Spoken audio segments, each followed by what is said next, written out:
ایک عورت کہتی ہے کہ میرا خاوند کسی وجہ سے لمبی مدت کے لیے غائب ہو گیا۔ اس وقت میں ایک کم عمر بچی کی ماں بھی تھی، جبکہ میرا ضعیف العمر باپ بھی ہمارے ساتھ ہی رہتا تھا۔ ہماری غربت اور مفلسی اپنی انتہا کو تھی اور اکثر اوقات ہمارے گھر میں کھانے کے لیے کچھ نہیں ہوتا تھا۔ اگر دوپہر کا کچھ کھا لیتے تھے تو رات کو بھوکا سونا پڑتا تھا۔ صبر کے ساتھ ہم ہر حال میں اللہ کا شکر ادا کرتے تھے۔ ایک رات کو تو بھوک اور افلاس نے ہمارا وہ امتحان لیا جو اس سے پہلے کبھی نہیں لیا تھا۔ میری بیٹی کو شدید بخار نے آ لیا۔ بچی کی بخار اور بھوک سے بنی حالت سے مجھے اپنی اور اپنے والد کی بھوک بھول گئی۔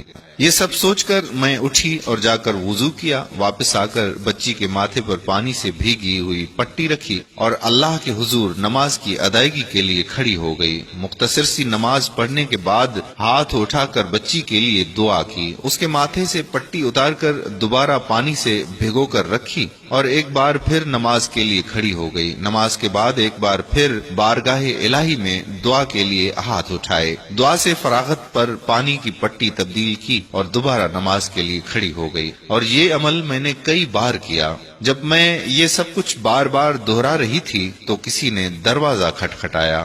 اس حیرت کے ساتھ کہ بھلا رات کے اس پہر کون ہو سکتا ہے، میرے والد نے پوچھا کون؟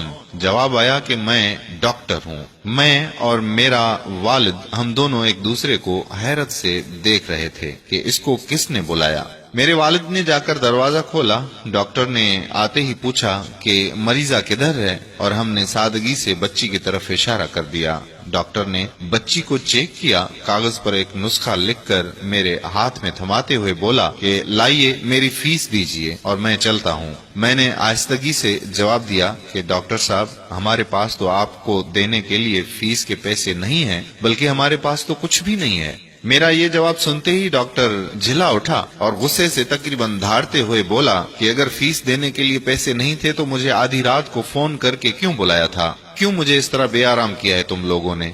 ڈاکٹر کے منہ سے ٹیلی فون کا سن کر مجھے لگا کہ ڈاکٹر غلطی سے ہمارے گھر آ گیا ہے۔ میں نے ہمت کرتے ہوئے جواب دیا کہ ڈاکٹر صاحب، ہم نے آپ کو ٹیلی فون کر کے نہیں بلایا، بلکہ ہمارے پاس تو ٹیلی فون ہے ہی نہیں۔ یہ سن کر ڈاکٹر نے مجھ سے پوچھا اچھا تو کیا یہ فلاں شخص کا گھر نہیں ہے؟ میں نے کہا نہیں ڈاکٹر صاحب، فلاں صاحب ہمارا ہمسایہ ہے۔ یہ سن کر ڈاکٹر تھوڑا سا خاموش ہوا اور پھر ہمارے گھر سے نکل کر ہمارے ہمسائے کے گھر چلا گیا اور ہم شرمندگی سے خاموش بیٹھے رہے۔ تھوڑی دیر ہی گزری تھی کہ ڈاکٹر ایک بار پھر ہمارے گھر آ گیا۔ آنکھوں میں آنسو اور رودھی ہوئی آواز میں بولا کہ اللہ کی قسم تمہارے گھر سے اس وقت تک نہیں جاؤں گا جب تک تمہارا پورا قصہ نہیں سن لوں۔ اور میں نے ڈاکٹر کو اپنا پورا قصہ سنا ڈالا کہ کس طرح میں بچی کے ماتھے پر پانی کی پٹیاں رکھ رہی تھی اور اللہ کے حضور دعا بھی مانگ رہی تھی۔